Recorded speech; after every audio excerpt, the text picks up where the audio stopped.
Bonjour ou bonsoir chers auditeurs et chères auditrices, de notre web radio R212, Abdeslam Seddiqui, en sa qualité d'expert invité, partage avec vous son avis et sa réflexion dans cet article intitulé Le Nouvel An Amazigh, un symbole d'unité nationale et de diversité culturelle. Le voici en podcast pour vous. Abdeslam Seddiqui commence son article en mettant en lumière un événement significatif et porteur d'une forte charge symbolique pour le Maroc. Le peuple marocain s'apprête à célébrer ce 14 janvier le nouvel an de 1975 du calendrier Amazigh, dite fête Yenneyer. Depuis l'année dernière, cette journée a été décrétée par Sa Majesté le Roi une journée nationale fériée et payée. Cet événement prend de plus en plus d'ampleur et d'engagement populaire au fil des ans, traduisant ainsi la réconciliation avec notre passé et la prise en compte de notre mémoire collective en tant que peuple, dont les racines sont plongées dans une histoire millénaire que personne ne peut effacer, ni façonner en fonction d'objectifs inavoués. L'expert invité enrichit son propos en soulignant une particularité unique du calendrier marocain, de la manière suivante. C'est une chance inouïe pour nous autres Marocains de fêter 3 fois Nouvel An en une seule. Chacun renvoie à des repères spécifiques dans une parfaite symbiose faisant du Maroc et du Marocain ce qu'ils sont aujourd'hui. Le calendrier grégorien nous place dans l'universalisme et nous permet de communiquer avec le monde pour pouvoir nous situer dans cet espace planétaire commun à l'humanité et être en phase avec les exigences du moment. Il approfondit ensuite son analyse en évoquant le calendrier musulman et sa portée spirituelle ainsi. Le calendrier musulman nous plonge dans la spiritualité et le partage de notre vécu avec la Oumma. Ainsi, l'année de l'Hégire est porteuse de toute une symbolique et chargée de signification.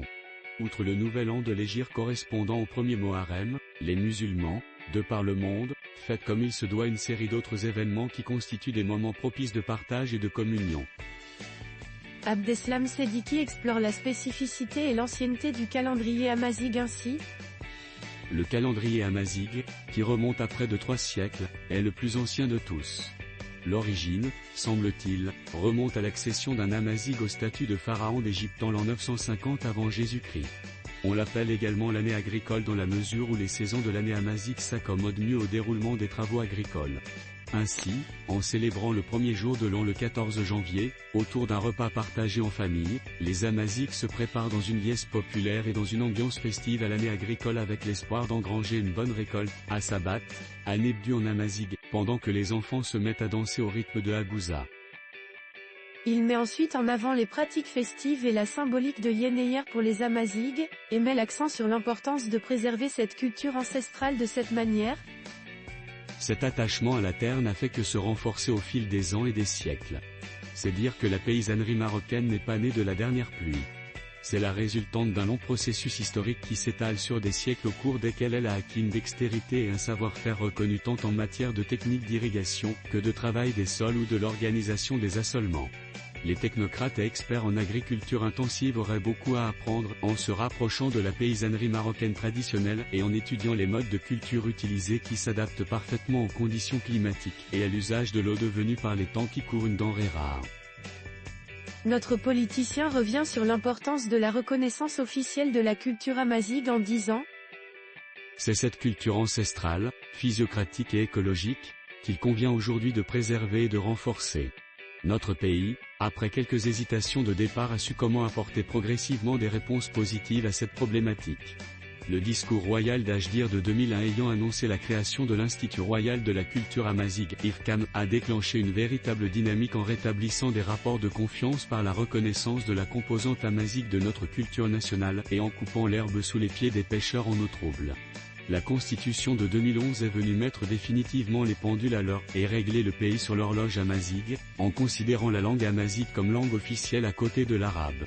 La question identitaire du pays ne souffre désormais d'aucune équivoque, le préambule de la Constitution est on ne peut plus clair. Il faut juste œuvrer à rendre opérationnelles et effectives les dispositions constitutionnelles. Il insiste sur l'importance d'actions concrètes pour rendre cette reconnaissance effective ainsi. Pour que la langue amazigh devienne effectivement une langue nationale, il faut qu'elle soit enseignée à grande échelle dans nos écoles. Tel n'est pas encore le cas malgré tous les efforts consentis à ce niveau. Il est prévu de généraliser l'enseignement de la langue amazigh dans le cycle primaire à l'horizon 2030. Pour ce faire, il faut résorber une série d'obstacles qui se dressent contre cet objectif, dont notamment la formation des enseignants. De même, la création d'une chaîne TV Amazigh est une excellente chose. Elle doit être dotée de moyens suffisants pour qu'elle puisse offrir un produit compétitif. Au niveau de la culture Amazigh au sens large du terme, nous avons encore du pain sur la planche, l'encouragement de la créativité artistique et cinématographique. L'art Amazigh est extrêmement riche et varié. Pour le préserver et l'enrichir, il faut l'introduire dans les écoles d'art et métiers, et pourquoi pas créer un musée national des arts Amazigh. Le gouvernement a mis en place un fonds dédié à la promotion de la langue et culture Amazigh doté de 300 millions de DH en 2024, porté à 1 milliard DH en 2025. Ce fonds doit financer toutes les actions concernant la promotion de la langue et culture Amazigh. Avouons que c'est une goutte dans l'océan, à supposer que ce fonds soit effectivement utilisé. Enfin, l'expert élargit sa réflexion en abordant les défis restants et les perspectives pour l'avenir de la manière suivante. Mais là où il faut faire plus d'efforts, c'est au niveau du développement des zones de montagne et des régions reculées du pays. Pour des raisons historiques sur lesquelles il serait inutile de revenir, ces régions sont à dominante Amazigh. Il suffit de voyager à travers les chaînes du Rif et de l'Atlas pour s'en rendre compte. Force est de constater que ces régions enregistrent un déficit abyssal en matière de développement humain et de développement tout court. C'est une question de justice sociale et de réparation de préjudices subis par le passé. L'auteur conclut son article par une affirmation vibrante et pleine de fierté nationale, en ces termes. En cette occasion de la nouvelle année Amazigh, il est permis d'affirmer et d'exprimer haut et fort notre fierté d'être à la fois des Amazigh, Imazighen, des Arabes et par-dessus tout et avant tout des Marocains. Asuga Sambarki. Chers auditeurs de la web radio R212, merci d'avoir été à l'écoute de ce podcast, et de partager avec nous ce moment d'échange et de découverte. Votre présence et votre fidélité sont notre plus belle récompense. On se dit à très bientôt, si vous le voulez bien. Avec toute notre gratitude, l'équipe de R212.